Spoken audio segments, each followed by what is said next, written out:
আসসালামু আলাইকুম। আজকে আমরা জানব বাংলাদেশের ভূগোল ও জলবায়ু নিয়ে। প্রথমে জানব অঞ্চল। দক্ষিণ এশিয়া ভারত ও মিয়ানমারের মাঝে অবস্থিত।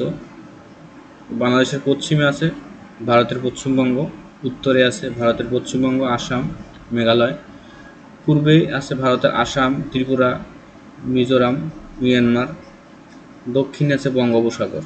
বাংলাদেশের আয়তন ১,৪৭,৫৭৭ থেকে ১,৪৮,৪৬০ বর্গ কিলোমিটার। সীমানা তো এটা অনেকবার অনেক চাকরি পরীক্ষায় চলে আসে। বাংলাদেশের ৯৪% ভারতের সাথে সীমানা যুক্ত আছে, আর ৬% মিয়ানমার। বিশেষত্ব হলো কক্সবাজার বিশ্বের বৃহত্তম সমুদ্র সৈকত। অধিকাংশ এলাকা সমুদ্রপৃষ্ঠে ১০ মিটার নিচে, ১ মিটার সমুদ্রপৃষ্ঠ উত্থানে ১০% এলাকা নিমজ্জিত হতে পারে। তার মানে হলো ১ মিটার সমুদ্রপৃষ্ঠ যদি আমাদের পানি ফুলে ওঠে, তখন ১০% এলাকা বাংলাদেশের তৈরি যেতে পারে বা নিমজ্জিত হতে পারে।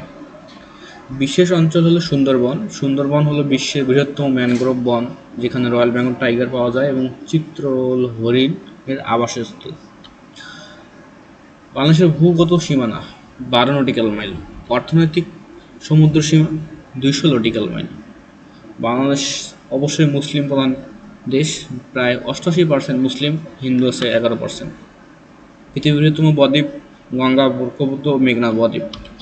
বৃহত্তম সমুদ্র সৈকত কক্সবাজার। বৃহত্তম কৃত্রিম হ্রদ কাপ্তাই হ্রদ। বাংলাদেশের সর্বোচ্চ শৃঙ্গ শাখা হাফাং বর্তমানে স্বীকৃত।